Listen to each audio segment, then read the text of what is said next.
ఖరేపుడు ఆయన్ని చూసి లోకం భయపడదు, లోకాన్ని చూసి ఆయన భయపడడానికి ఆయనకి లోకం వేరుగా లేదు.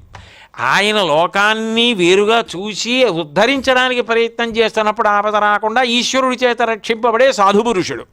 ఆయన కార్యక్రమాన్ని మొదలు పెడితే విఘ్నానికి భయపడి విడిచిపెట్టనటువంటి ధైర్యశాలి. కాబట్టి నిరాతంకాయ నమః, అంతటి మహానుభావుడు సుమా అని చెప్పి నిస్సంగాయ నమః, ఆయనకి సంగము లేదు. ఇవన్నీ ఏంటంటే ఒక వ్యక్తి యొక్క అద్భుతమైన వ్యక్తిత్వాన్ని, అసలు ఇన్ని కోణాల్లో ఇటువంటి వ్యక్తి ఒకడు ఉండే అవకాశం ఉందా?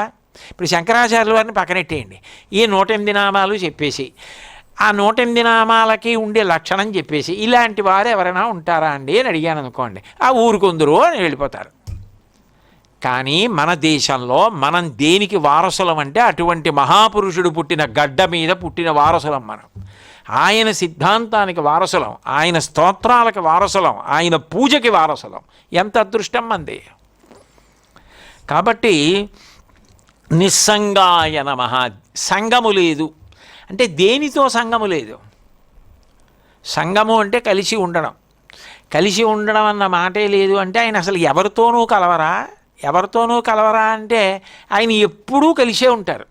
మీకు విచిత్రం ఏంటంటే సర్వసాధారణంగా మీరు గురువుల యొక్క చిత్రపటాలు చూడండి, ఒక్కరూ కూర్చుని ఉంటారు.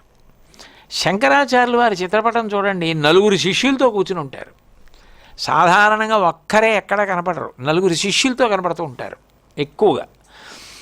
మరి సంఘం లేకపోవడం ఏమిటి? ఎవరితోనూ సంఘం వద్దంటే యావత్ భారతం తిరిగి ఎవరికి బోధ చేసినట్టు? మరి సంఘం లేదని ఎలా చెప్పగలరు మీరు? అంటే సంఘము లేనిది విషయవాసనలతో.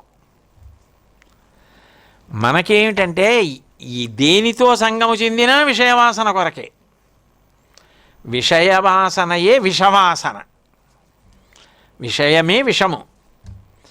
విషయం అంటే ఏంటి? కంటితో చూసి ఏం ఆనందిద్దాం, ఎప్పుడూ ఆలోచన ఎలా పెడుతుంటుంది నా బోటిగడికి అంటే 5 జ్ఞానేంద్రియాలని మనసుతో కలిపి మార్చి ఎలా సుఖపడదాం.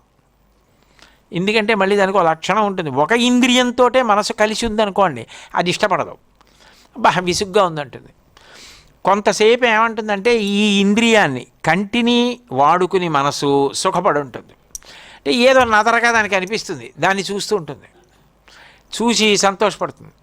ఏదో కాసేపు ఏదో చూస్తాడు, నచ్చలేదంటాడు. చాలా తేలిక కదా, ఇలా నొక్కితే మళ్ళీ పక్క దాంట్లోకి పోతాడు, అక్కడ ఏదో చూస్తాడు కాసేపు, బేబే నచ్చలేదండి, మళ్ళీ ఇటుపోతాడు. అప్పుడు ఏకకాలంలో చూస్తూ ఉంటాడు, దీంతో వింటూ ఉంటాడు. నచ్చలేదండి, విసుగ్గా ఉందంటాడు. ఈ రెండూ కూడా నచ్చలేదు. అప్పుడు ఏం చేయాలి? 3వ ఇంద్రియాన్ని వాడతాడు. 3వ ఇంద్రియం ఏముంది? ముక్కు. ఏదో వంటింట్లో ఏదో భార్య ఏదో చేస్తుంది, మినపసున్నో లేకపోతే ఊరగాయ పెట్టడమో ఏదో పోపు పెడుతుండమో చేస్తాడు, మళ్ళీ లేచి అక్కడికి ఎడతాడు. ఏం మంచి వాసన వస్తుంది, ఏం వండుతున్నావు అంటాడు. ఇది వండుతున్నానండి, ఏదో బీరకాయ నూలు పిండి పెట్టి వండుతున్నాను, ఇవాళ 12:30కే పెట్టే భోజనం అంటాడు. అప్పటికి ఆకలి వేసిందా లేదా? వాసన వచ్చింది కదా, వాసన చేత ఆనందాన్ని పొందాడు. కాసేపు ఆ వాసన చూస్తూ నించుని ఇంకా బాగుండదేమో అని అనిపిస్తే మళ్ళీ వెళ్తాడు, మళ్ళీ మారుస్తాడు ఇంద్రియాన్ని. ఎంతసేపు చూస్తాడు నూలుపిండి వాసన?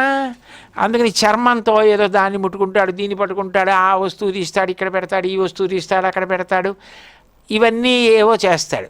కాసేపు మనవడతో ముద్దులాడతాడు, మళ్ళీ విసుగొస్తుంది. మళ్ళీ ఏం చేయాలి? రసేంద్రియం ఒకటి మిగిలిపోయింది కదా, నాలుక. ఏం తింటాడు ఇంకా అస్తమానం?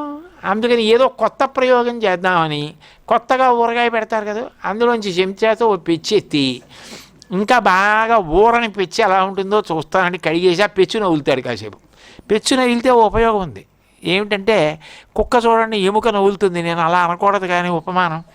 ఆ పెచ్చొక్కదాన్ని పళ్ళ కింద ఎట్టుకుని ఎంతసేపు నవిలి సప్పరిస్తున్నా దంతాలుగా బలం ఉండాలి, కానీ అలా ఏదో పుల్ల చొక్క దిగుతూనే ఉంటుంది.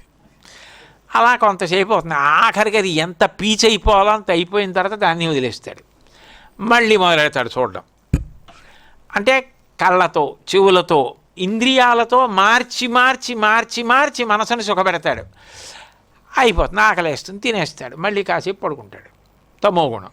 మళ్ళీ లేస్తాడు, రజోగుణం. ఇలా తిరుగుతూనే ఉంటాడు జీవుడు.